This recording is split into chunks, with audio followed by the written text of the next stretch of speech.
Hi guys, welcome to Black Ink Cinema Podcast. I am joined by the amazing comedian Kazeem Jamal. Thank you for having me.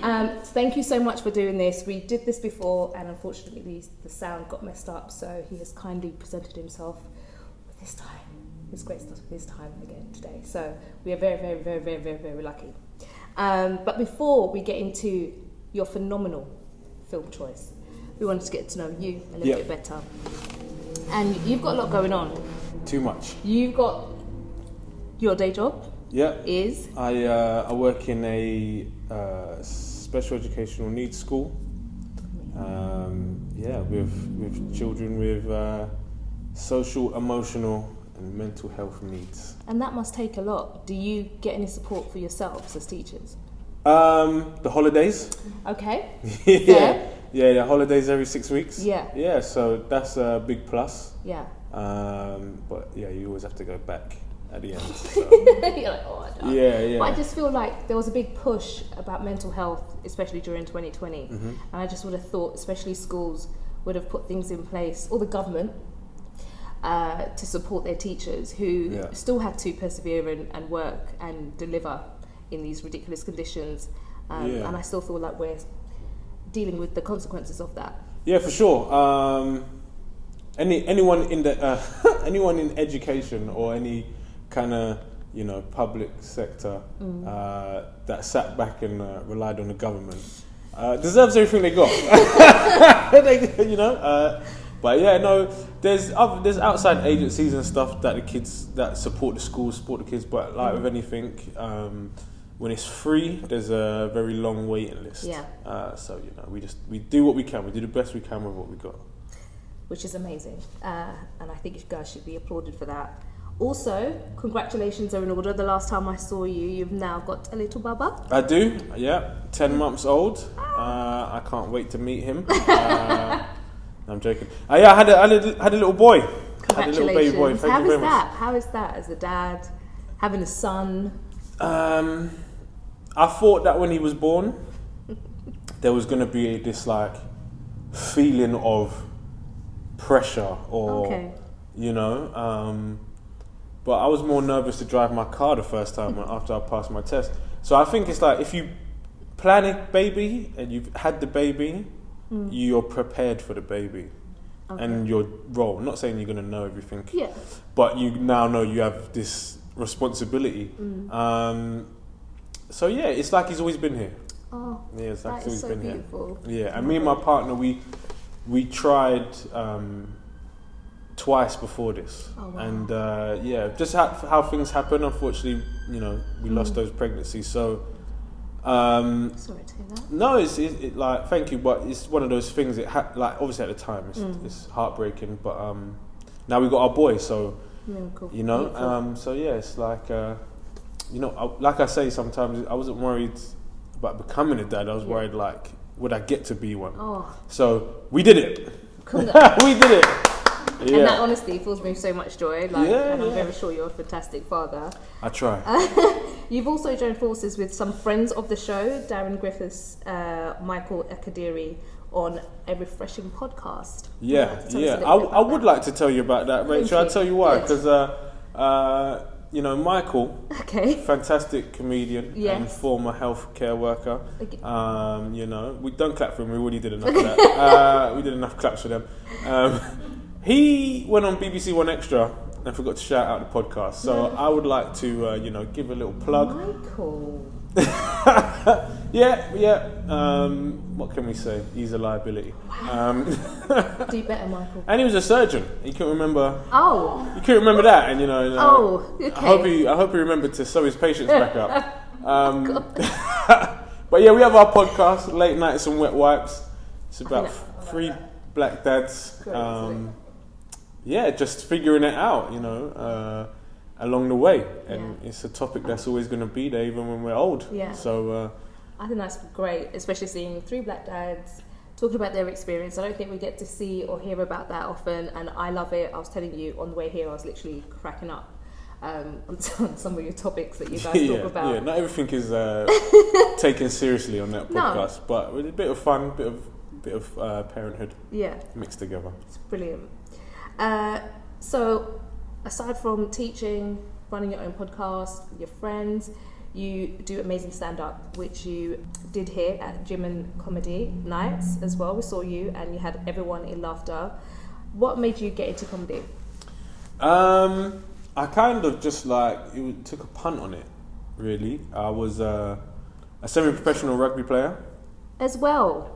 This was before comedy. And you were right. Like, give other people a break. I wasn't good. I think. I mean, semi-professional still. You have to be at a certain level. I think they were ticking a quota.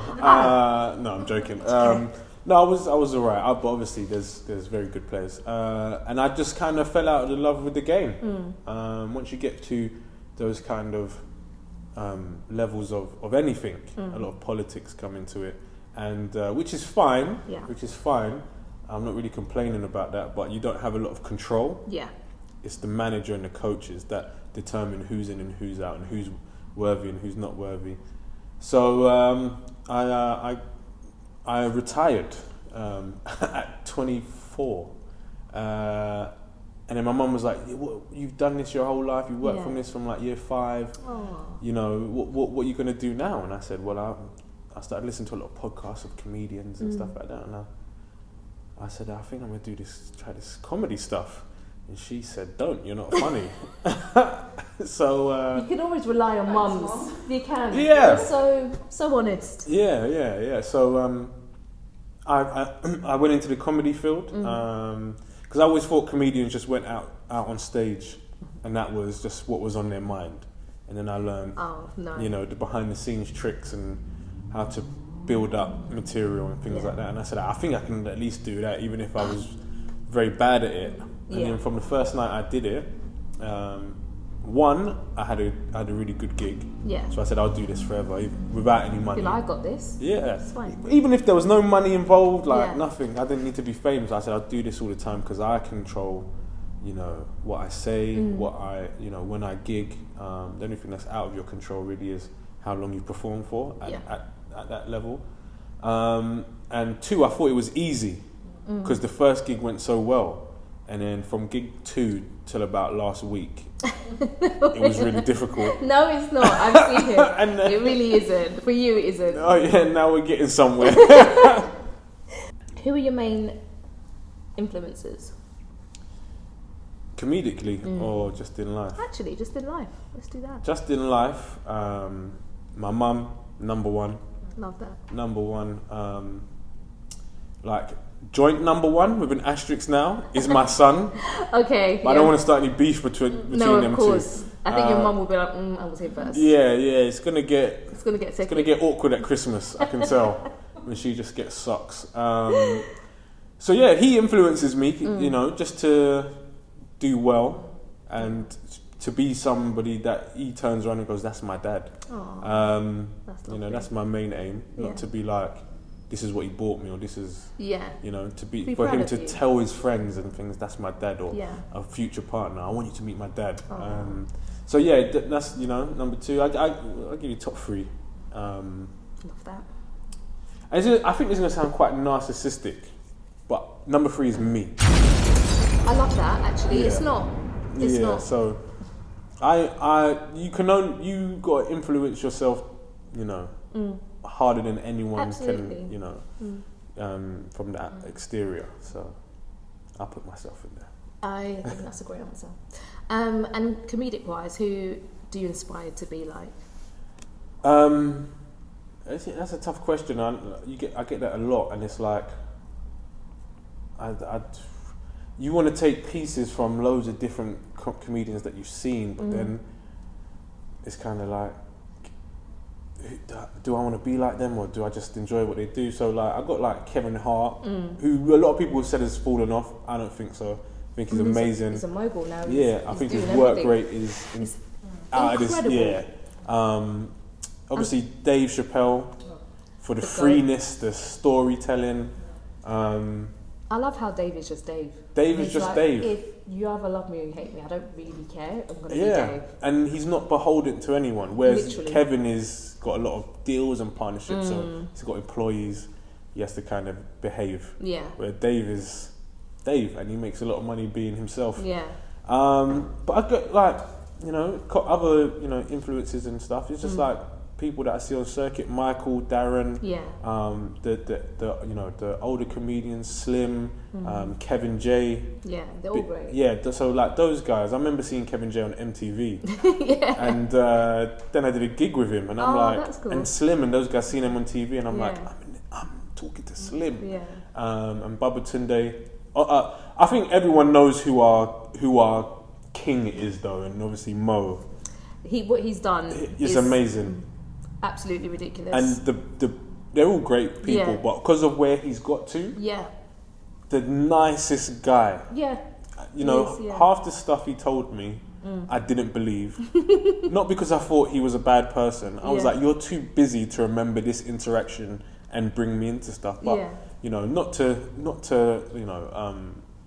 stunt or anything like that. But I DM'd him the other day, and I was like, all right, we'll see. Yeah. Because he's very busy, not because he's a. I want to make that clear. Not because he's arrogant or anything like that. He's a very nice guy.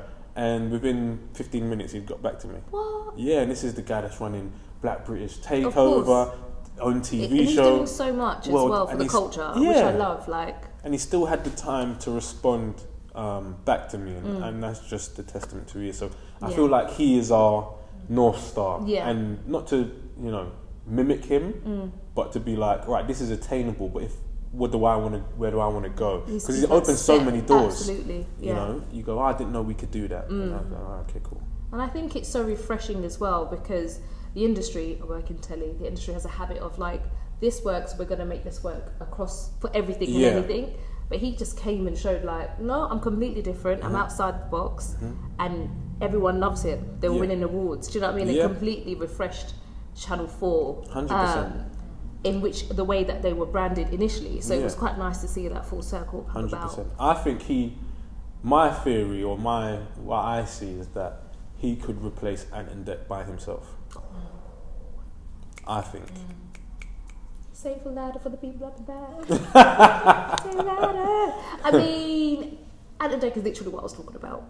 Like, I'm sure there's a million Ant and Decs out there that could do just a great job what they're doing. And I'm not saying black, just literally just another Ant and Dec of whatever race. And I just feel like they just get all the jobs. Yeah, because for sure. Ant and Dec. No hating. It's just time.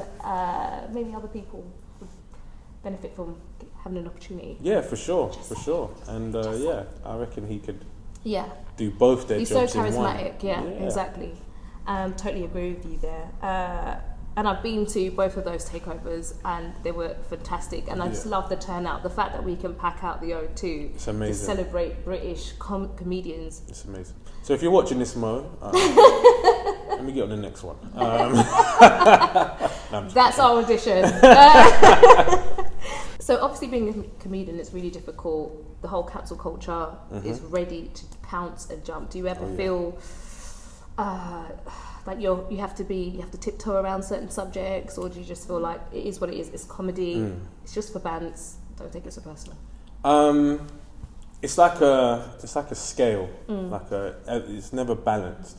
So last year, I was fortunate enough to get signed. Shout out Get Comedy. I just think that's brilliant. Yeah, when you stop looking for something, somehow it just turns up on your door. Law of attraction. And that happened for me, and I'm very grateful and love working with them. So prior to that, though, I was doing some paid gigs, some clubs, but it's tough. And then you're doing open mics, new material nights, or very smaller shows. And there you're kind of like, these are my jokes, I'm going to say them. There's no risk. But then I got signed and I started working in these clubs that you dream of being in, and now you're there, and your diary's packed out. And there's some jokes where you go, right, not everyone in the room, I'm going to be their cup of tea. So is it worth it now to tell a joke that is a perfectly fine joke, and if someone wanted to break it down, you could show this is not offensive. Well, you can't say it's not offensive, but this is what the joke actually means, right? But you don't want to tell that joke maybe because they might then complain, and then now you can't play that club, or things like that. So there are things I assess in the moment when I'm on stage and go, am I going to tell this joke? Yeah. And then it's like, angels, like, don't do it, you've got a career. And then, the other one pops up. The other one. And it's like, just do it. It'll be fun. So yeah, and then where I've got to right now is like, I don't need to say it. It's not going to suddenly make me a star or, get me a tour, one joke. But once you have your core audience, this is why Dave can pretty much have whatever joke he wants. Yeah. Because he's got his core audience. And there's no one now that can tell him you're not performing here, because he's just doing theatre. So if he wants to hire a theatre, unless the theatre turn around and say you're not performing here, but theatre's like money. He's going to say no to Dave. And he's going to bring in a lot of money. So kind of like when I do my show next year, everything will be in the show. Yeah. Because that's going to be my presentation. Have you got a date for that?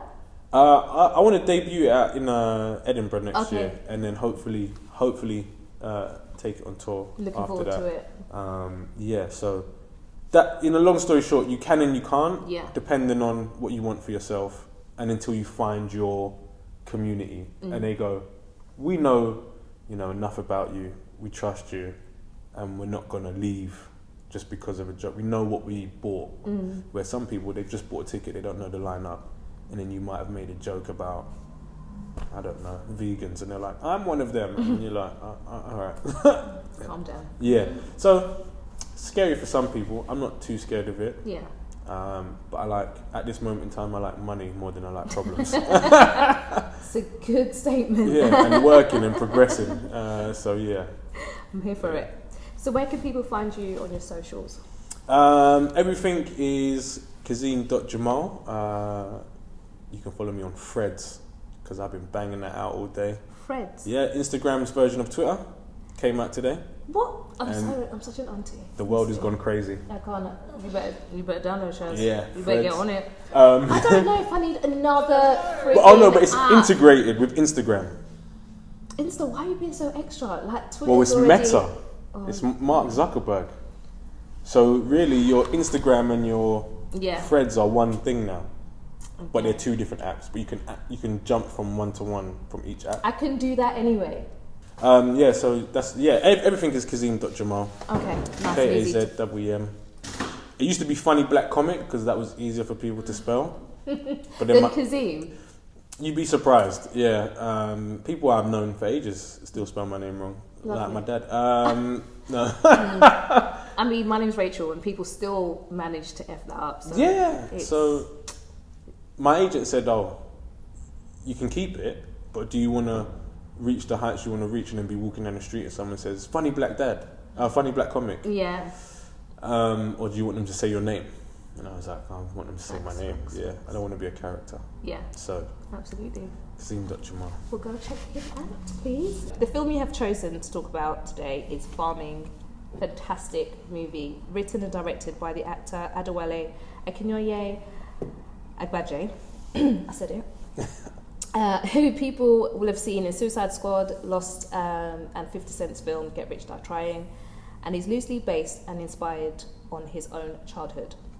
Now, I absolutely love this film. I'm quite annoyed that it didn't win all the awards and BAFTAs that it needed to, because I just think it's such an underrated movie. Why did you pick it?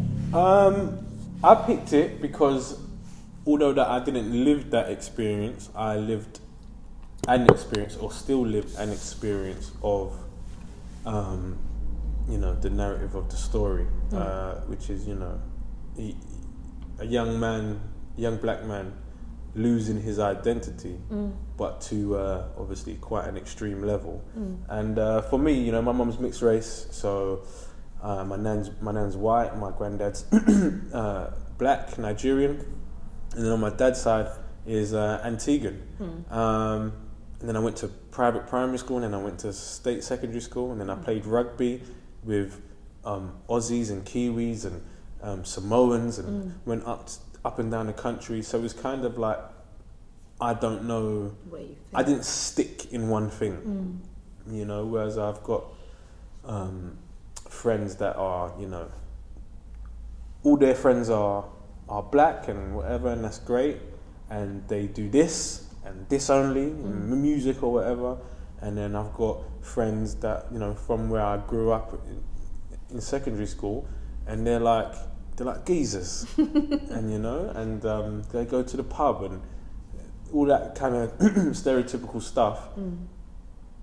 And whenever I was around either one, I was kind of like, I'm not fully integrated in any of these groups, really. Like when the Nigerians or the African friends are talking about cultural things, I'm like, yeah, I guess so, And then you didn't feel like you could relate? No, because my granddad's the only Nigerian member of my family here, and I've never been there. So, it wasn't. There's obviously values that carry over. Yeah. But in terms of like culture and stuff like that, like I should never have really pursued a sport. Stereotypically, it's like education. Yeah. Where my mum was like, do what you want, as long as you're happy. So when I speak with other people from the African community and stuff like that, and they say that, I'm like, I don't know that life. I could be. My mum once told me, if you're a bin man, be the best bin man. That's it. And and then on the white side, it was just obvious. It's just like, you sure this is your cousin? So yeah, but then in hindsight, I feel like it served me quite well, because now I go on stage and I can relate to so many different people. I don't think I sound like I'm, from here or from there. It's kind of like I'm just a bit of a shapeshifter, and I can adapt to whatever you put in front of me. But I think that adds value as well, being able to have those different relationships and interactions actually makes you more of a, I hate to say this, but like worldly person. So it makes it easier for you to be adaptable. Whereas some people that are kind of just used to a linear lifestyle will find it quite difficult. Yeah. That's why I'm quite excited to build a following, because then I have, essentially outside of family and stuff like that, then I have like a base, a hope, and be like, this is my people, and hopefully it looks like all different types of people. And you'll be surprised. I think a lot of people think that they're the only ones who have experienced something, and actually you'll find your tribe out there of people that have gone through similar experiences and probably feel the same way that you do, and who will naturally gravitate to you. So you then realise you're not as alone as you once thought. Yeah, so that's why I like that film. That's that's not the only reason, but that's why I like the film. Picked the film. It was a great insight as well. The title is fascinating. It comes from the practice known as farming, where Nigerian parents would foster their children out to white working class families.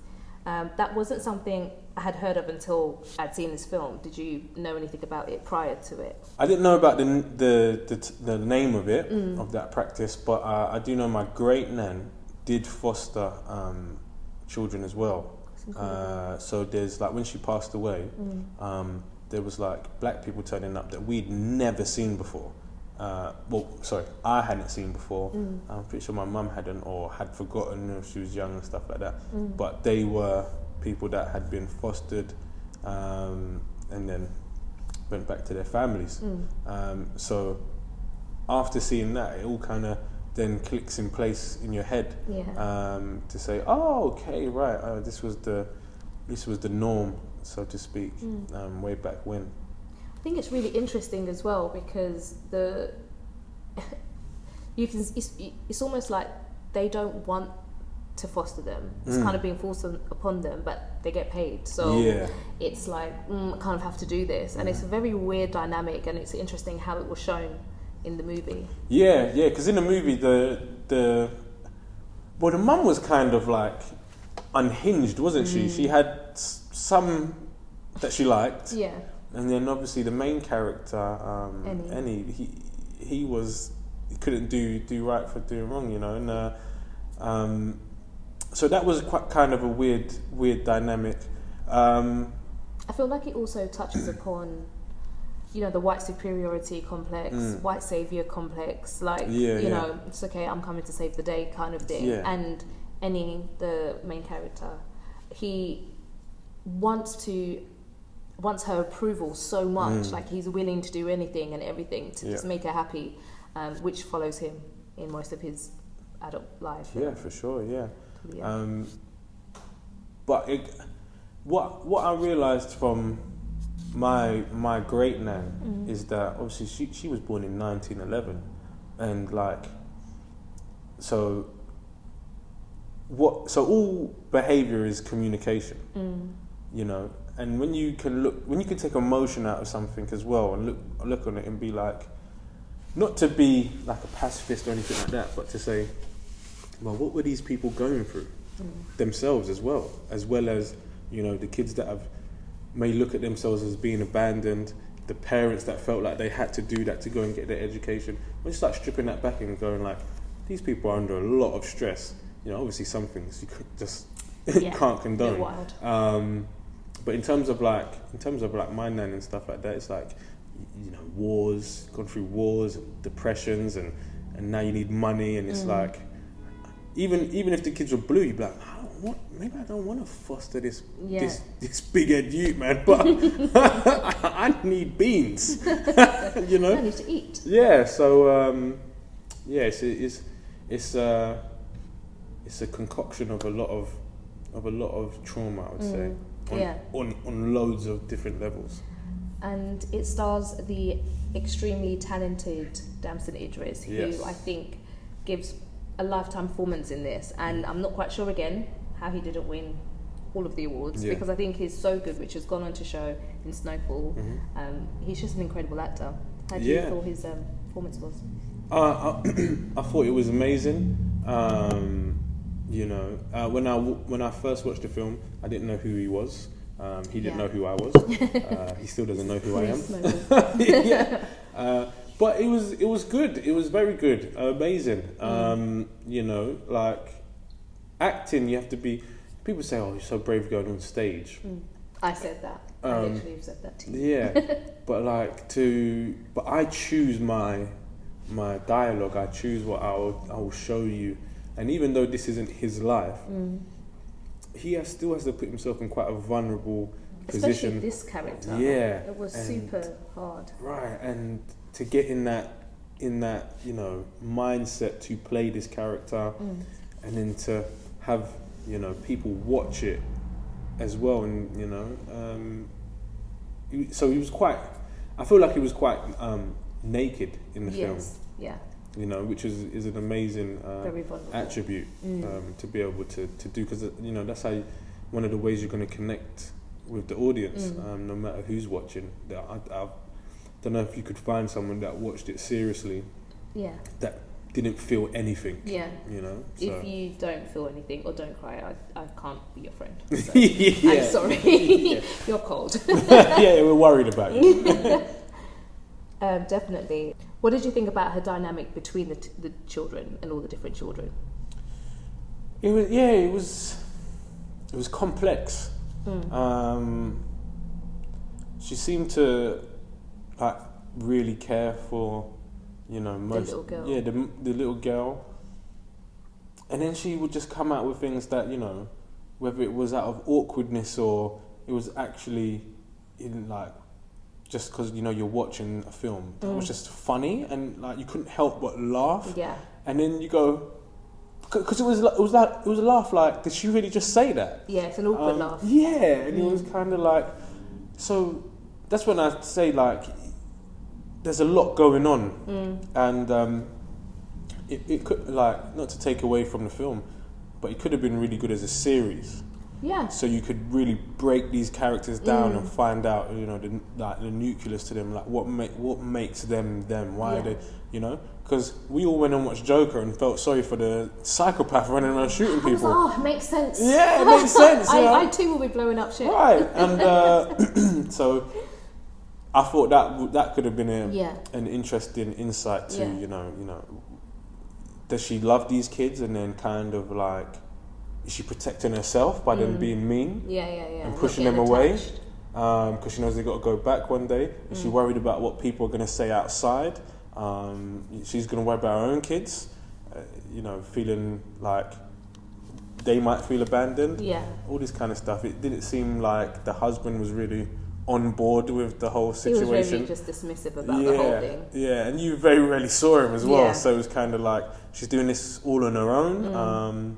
It was complex is the word I'd give to her relationship. Definitely, and I think she played that really well because up until that point, hadn't really seen Kate Beckinsale stripped back like that. Yeah. Very unglammed, and I love a film when you forget that's who it is. Yeah. Like I know it's not on the same level, but Mary J. Blige in Power. Oh, okay. Every now and again, I go, "Oh my God, that's Mary," because she's just she makes you forget that's her. Auntie Mary. Yeah. So when you forget, when a film can make you, and that's what this does as well. Yeah. It's a good piece of work. Absolutely.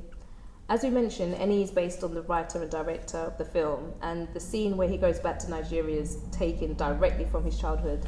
At 8 years old, Adewale went back to Nigeria and found it really difficult to try to adjust and settle in Nigeria. He didn't feel like he belonged there. Have you ever experienced that, where you feel like you don't belong? Oh yeah, at the EDL march. That will do it. Yeah, no, I accidentally walked into an EDL march. Oh, you're being serious? It was an accident. Okay. I thought it was no, but that may be a story for a different day. Okay. Yeah. I feel like I want to know though. Oh, it's so I was walking from Covent Garden back to Charing Cross, right. And we were going through like Covent Garden's got all the food stops, and we was walking back through there, and we got out. What's that road called? Is it Strand or? There is the Strand. So it's like like the Acre as well. I don't know. It's that long road that Charing Cross is on. Oh, okay. So basically, I'm with my partner at the time back then. And we walk out onto the street, and there's just hundreds of white men and some women just parading down the street, and I'm like, who's playing? What game's on? What's going on here?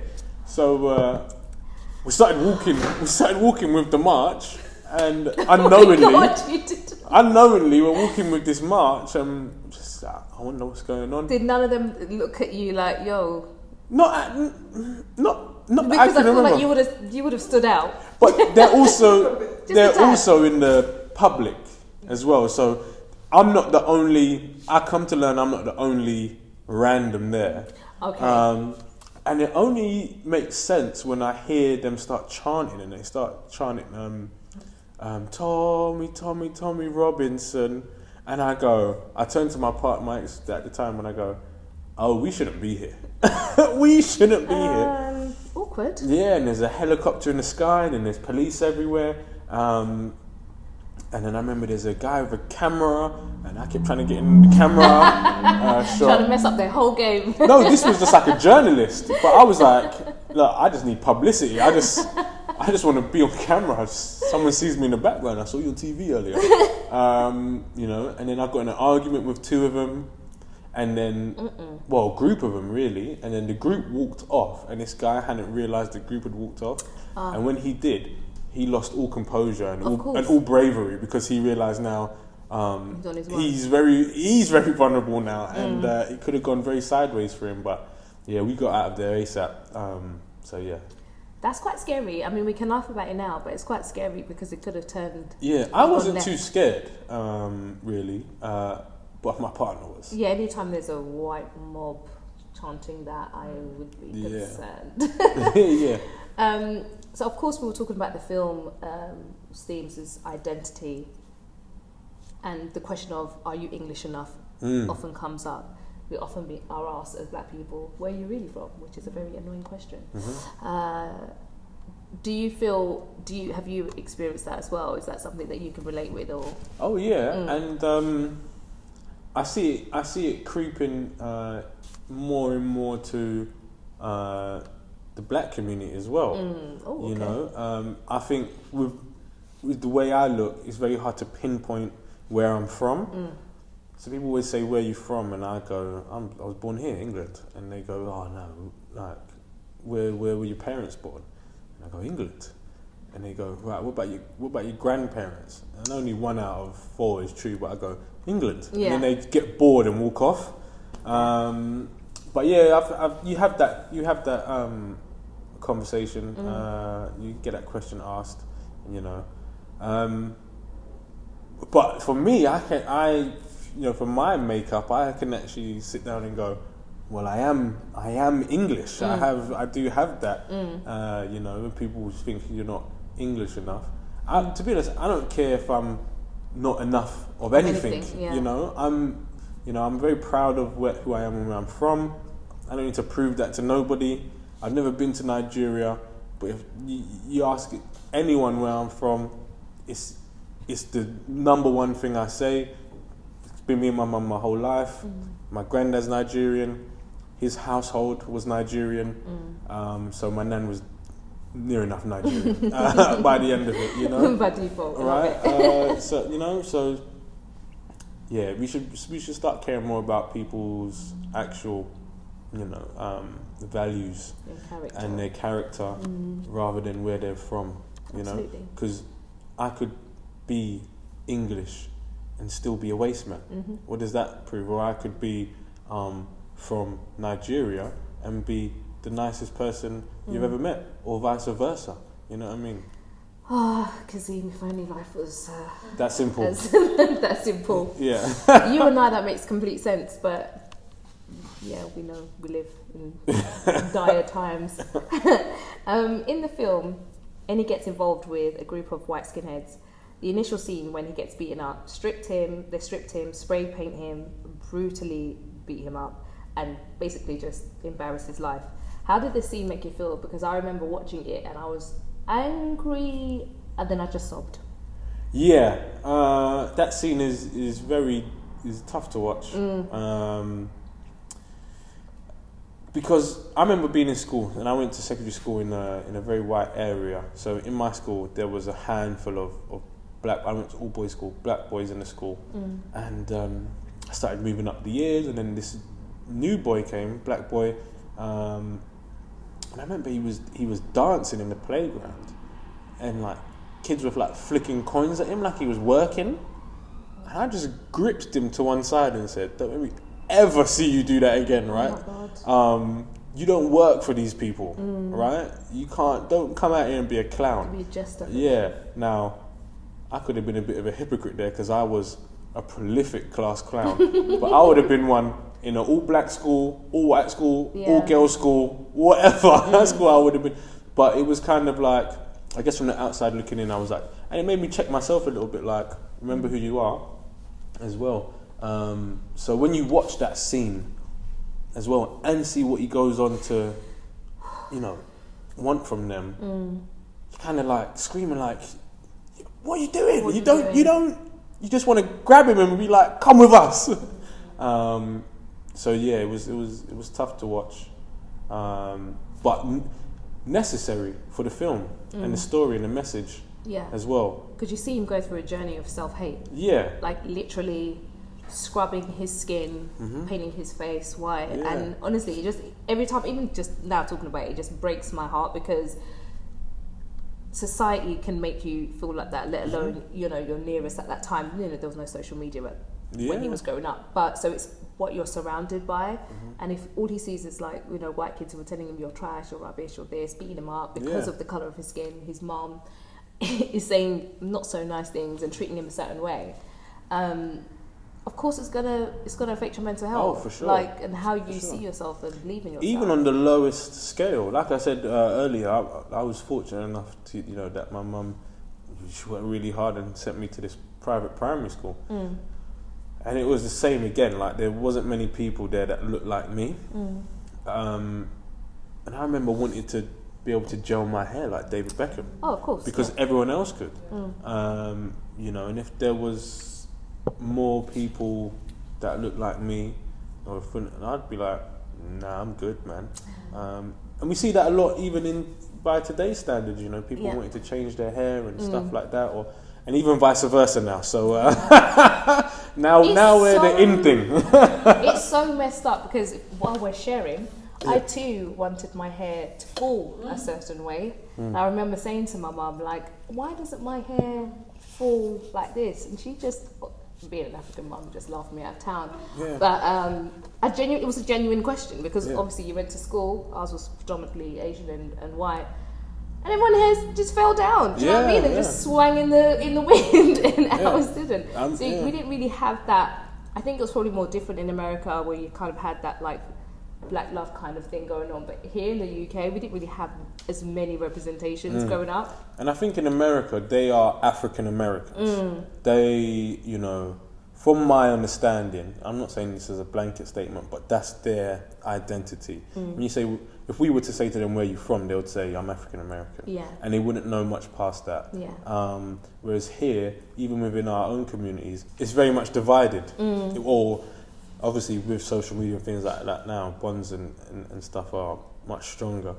But it was kind of like, you know, West Indians, you know, Africans, and you know, that division and stuff like that. And even then within that, well, I'm Nigerian, Ghanaian, you know, and stuff like that. So there is those fractions that make you go, well, I might just stay over here, or I don't know too much about that over there.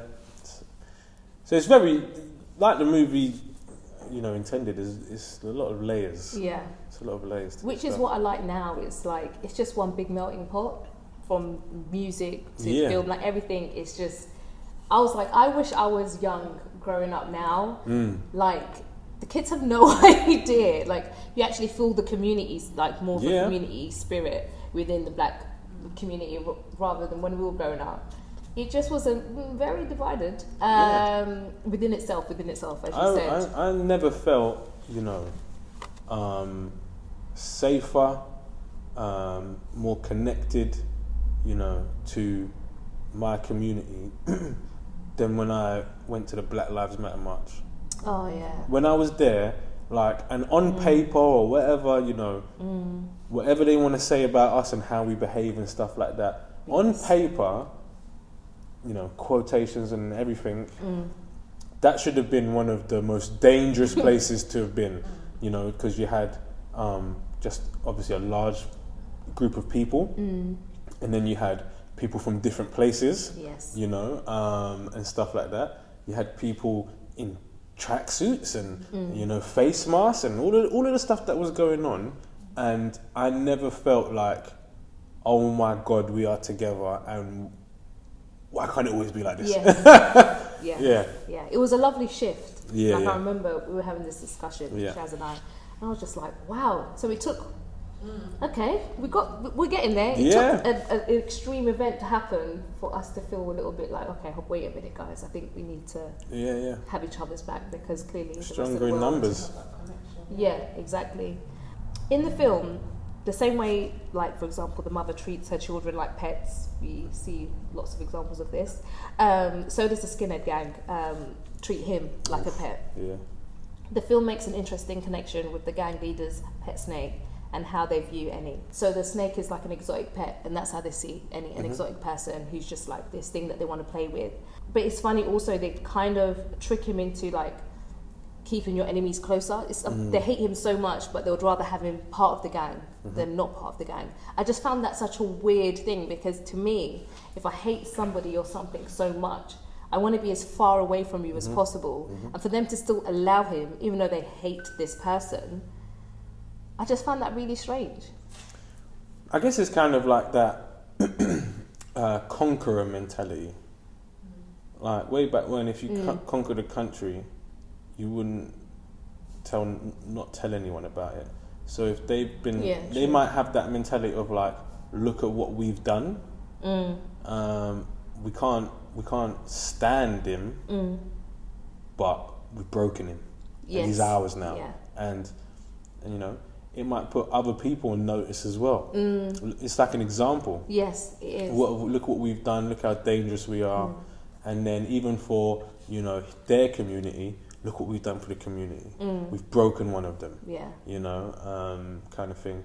And we're using them for our own gain as well. But what was interesting in the film as well was the, you know, altercations they had with other white people Yes. as well. Yeah. So there are parts of the Everyone movie get it's just it. like, are you lot just Asbo children that Yeah. can't behave? It just seemed like they had nothing going on and they were bored, and this was their form of entertainment. Yeah. Because, like, for example, when they trashed the post office, if you're supposed to be so patriotic that you're literally The trashing Royal Mail. the Royal Mail, I don't feel it's any more patriotic than the Royal Mail, and you were trashing that.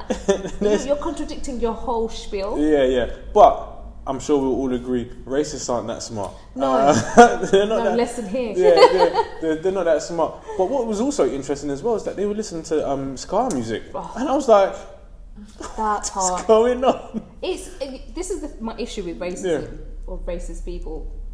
Pick your struggle. Like, you can't. I'll accept ska. I'll accept this. Mm-hmm. I'll take you, but I hate you. Because it's like ska music is reggae music. Yeah. And you're literally listening to reggae music while hating the people that make the music. But we see that now. You know, we do. it's everyone loves Raheem Sterling and Bukayo Saka.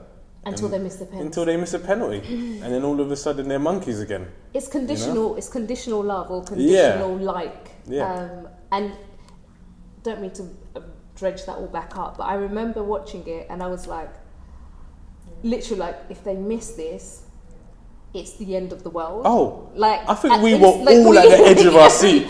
And the fact that obviously all our boys missed it. I was like, wait, guys, it's not that deep. Like, let's all calm down. And considering we're there because of these particular players who have scored the goals, won the games, although they will just say Kane did it all by himself after 3 goals were already in, but let's not get into that. I remember watching that, and you can't get me now, Metropolitan Police. I'm not Boris Johnson. You can't bring me back for new evidence. You didn't have evidence in the first place. I had the game on my phone.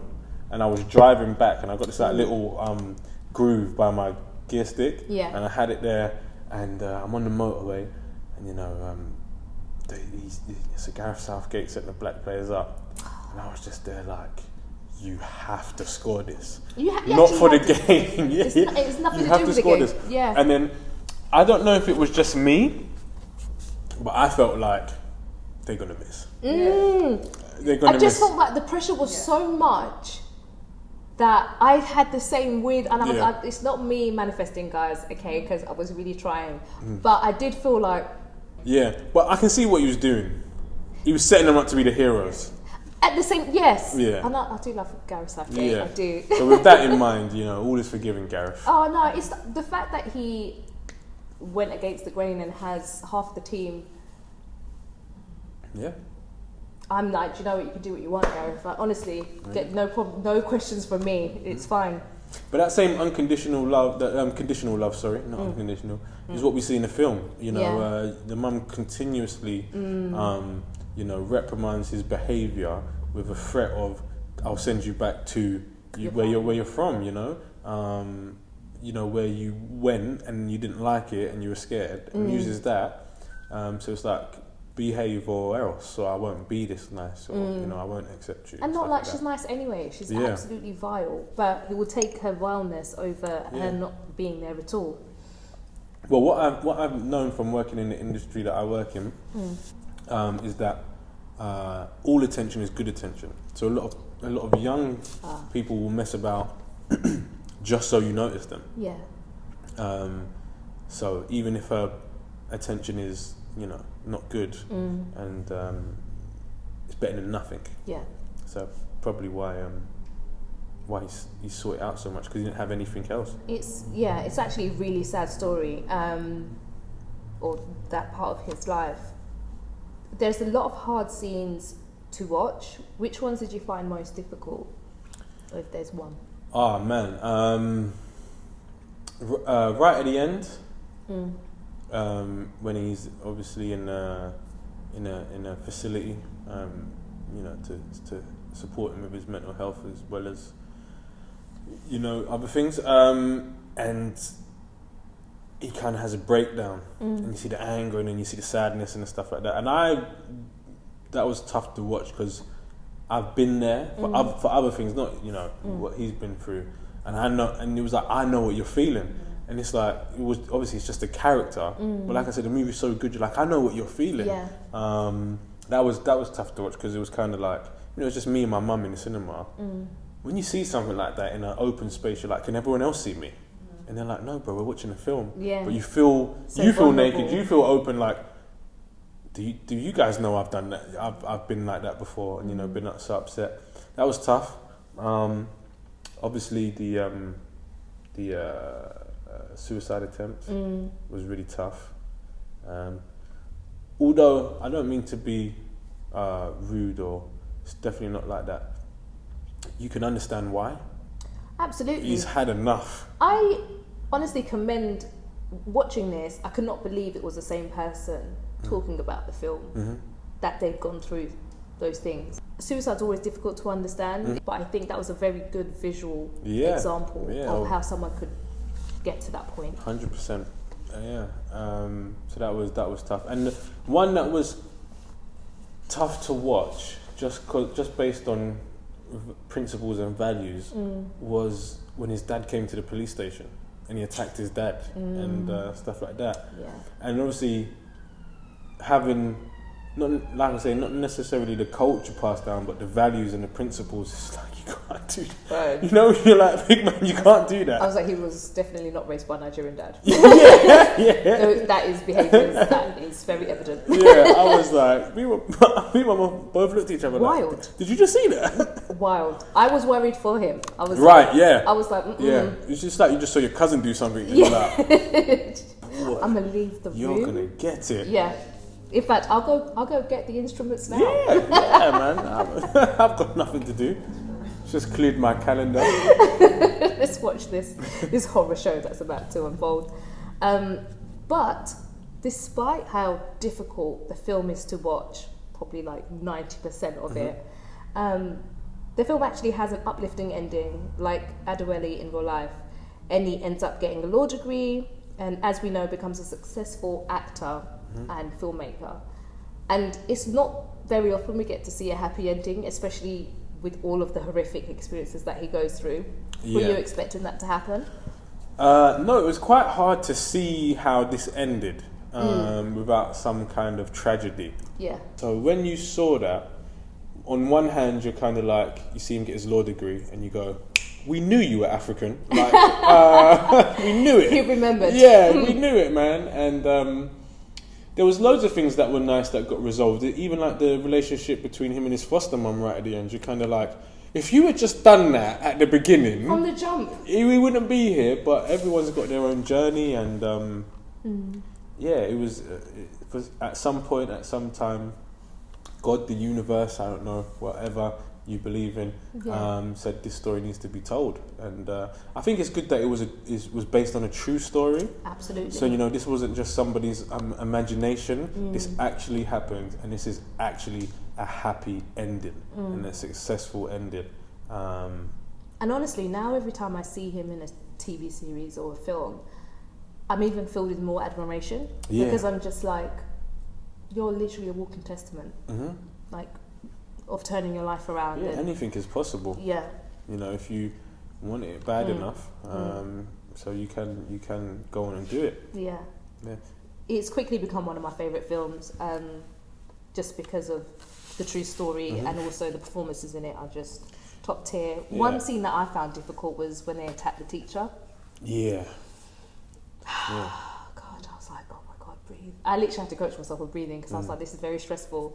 And it just showed the level of lack of humanity that the skinheads had as well. It's like everyone can get it. Yeah, it was like no one is. Yeah, nobody's safe. No.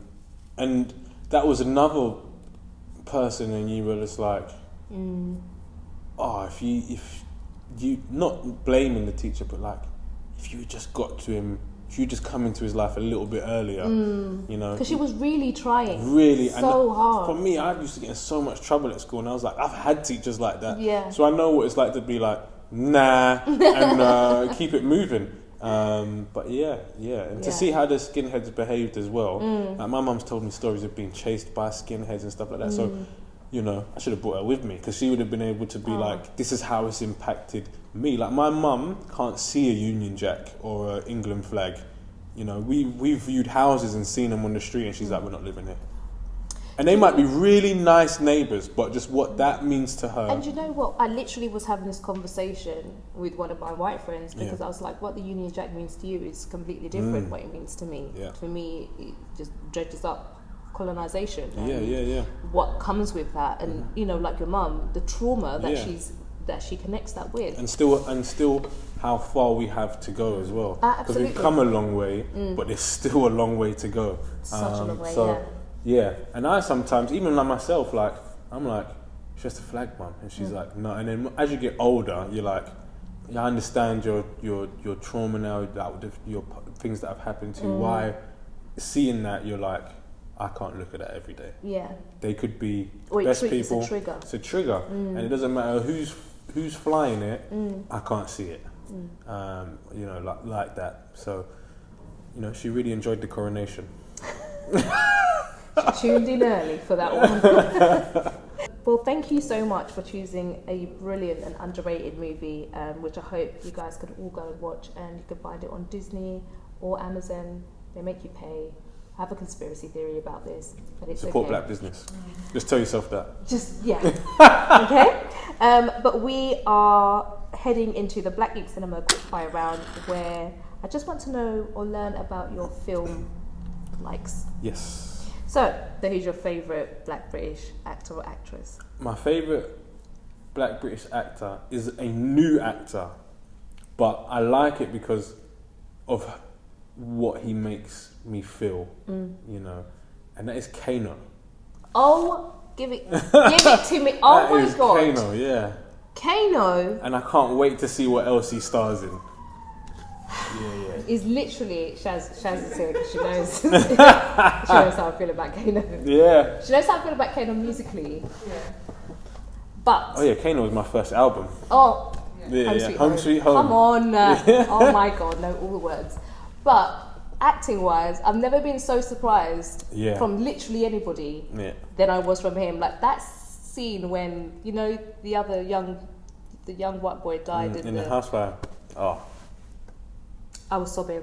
But I was sobbing because of how Kano was acting, you know. And like if you know the story, you know that he's known this kid from this like scruffy street kid that was running around nicking phones. Yeah. This big mean drug dealer has taken this kid under his wing and looked out for him. Yeah.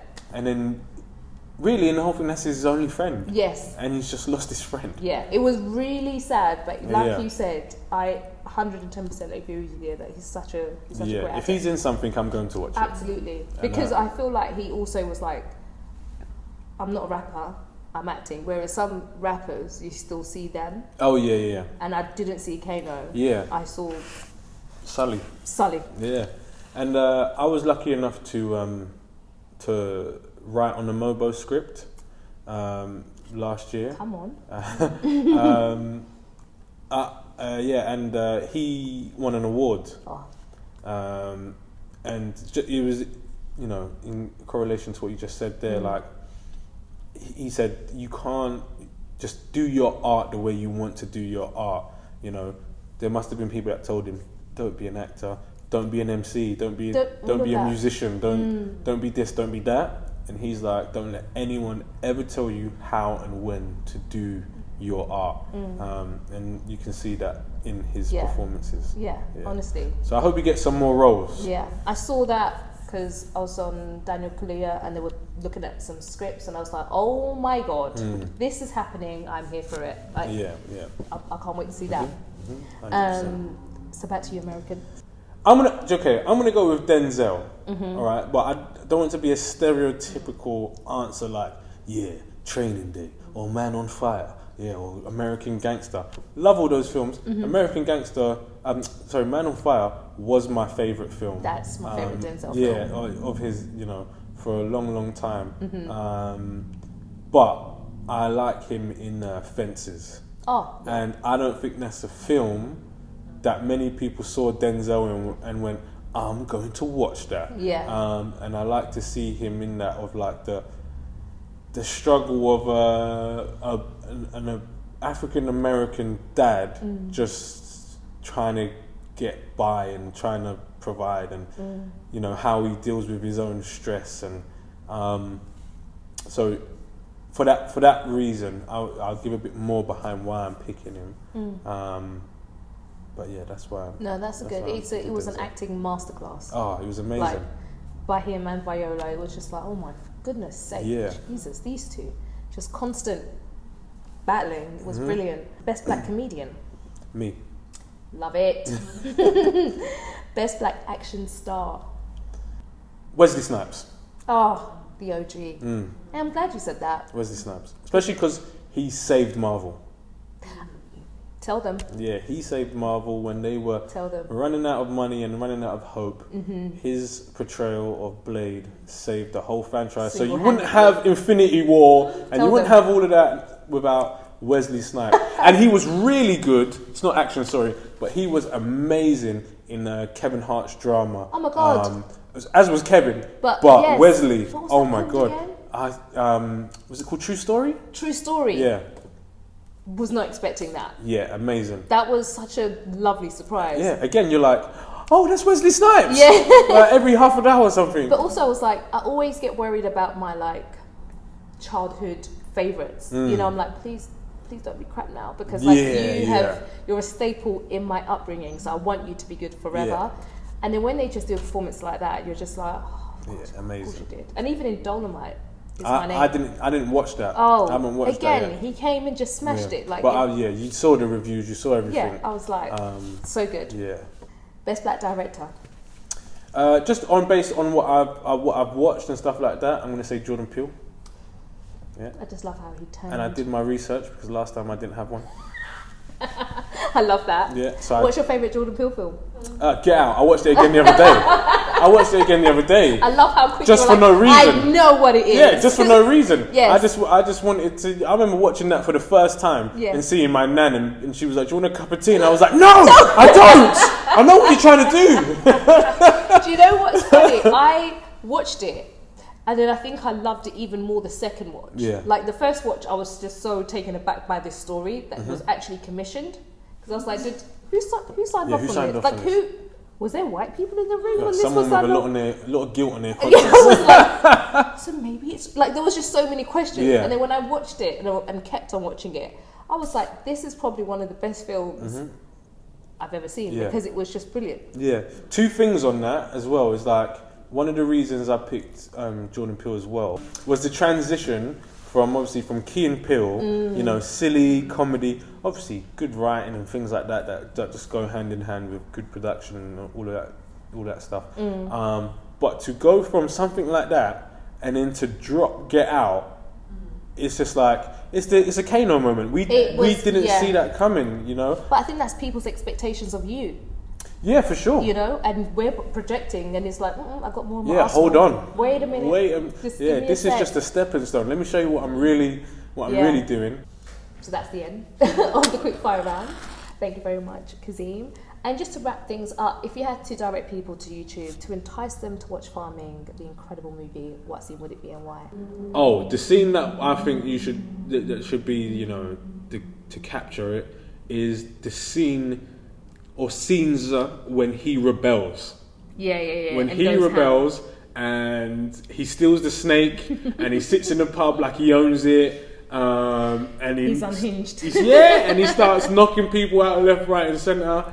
You know, that scene is amazing.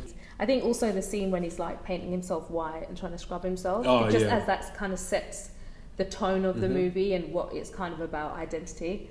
But I would recommend that. Sorry, now that we said it, my mind's just, I wish this happened with African American actors, but it didn't. Okay.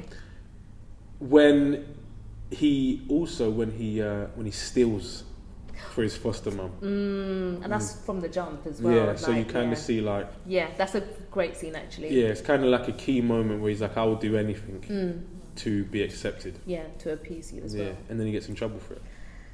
She doesn't care. Yeah. But I know you keep going. Sorry, but at the end of the film, doesn't she have it on? Yes. Yes, there you go. Yeah. Full circle. It's full circle. And it's kind of like That's her like showing she cares. I always kept it. Yeah. I always believed in you, son. Oh, but Kazeem, it has been an absolute pleasure, and thank you so much for coming down to talk to us about Farming, which is a fantastic movie. Please go and watch it if you haven't. We wish you the absolute best. Congratulations again. Thank on you. your little bubba. I hope to see you soon. Definitely. Thank you for having me, guys. Appreciate it.